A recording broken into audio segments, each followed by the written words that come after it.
A very good day to you. I'm Hank Gross, MidHudsonNews.com. It's Monday, October 16. The news today brought to you by the Galleria at Crystal Run.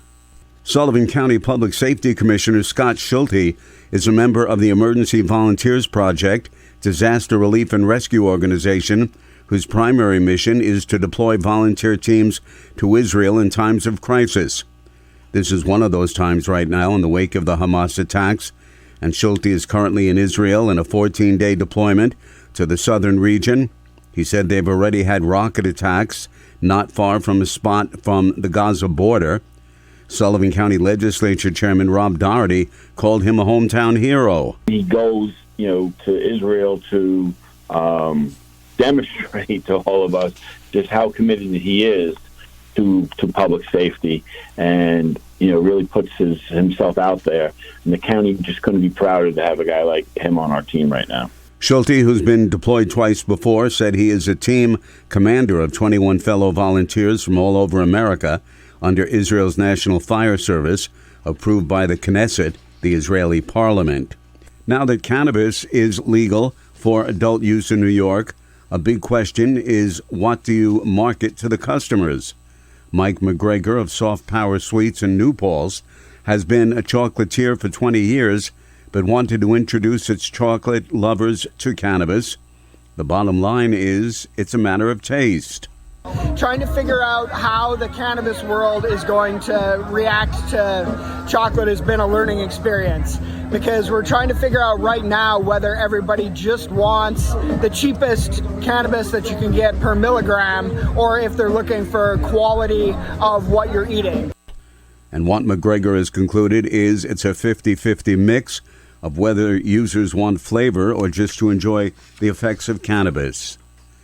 It was the first showcase of its kind, and Kingston Burns over the weekend featured a number of exhibits, displays, and performances.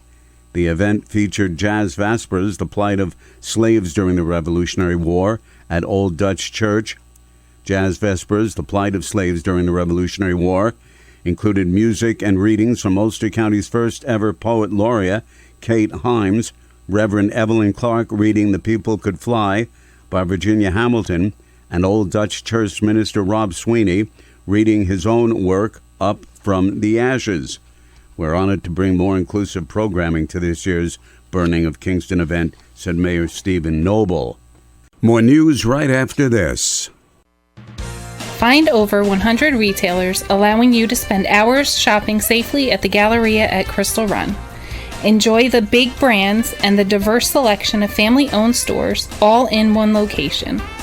The Galleria at Crystal Run offers dining options for everyone with Fuji, 110 Grill, Allen's Mediterranean Grill, and Peru Cuisine. Discover the Mid-Hudson Valley's premier shopping, dining, and entertainment destination, the Galleria at Crystal Run. For more information, follow us on Instagram, Facebook, or visit GalleriaCrystalRun.com. The New Paltz Police Department has advice for all motorists: lock your vehicle doors. The department is investigating a series of larcenies from unlocked vehicles in the town, occurring during the evening of October 11th and early morning of October 12th. All of the incidents occurred in the vicinity of Henry Du Bois Drive. Police are asking anyone who may have witnessed the incidents or observed any strange activity in those areas to call them at 845-255-1323. The executive director of the Construction Contractors Association of the Hudson Valley is not pleased with the level of passenger service at New York Stewart International Airport.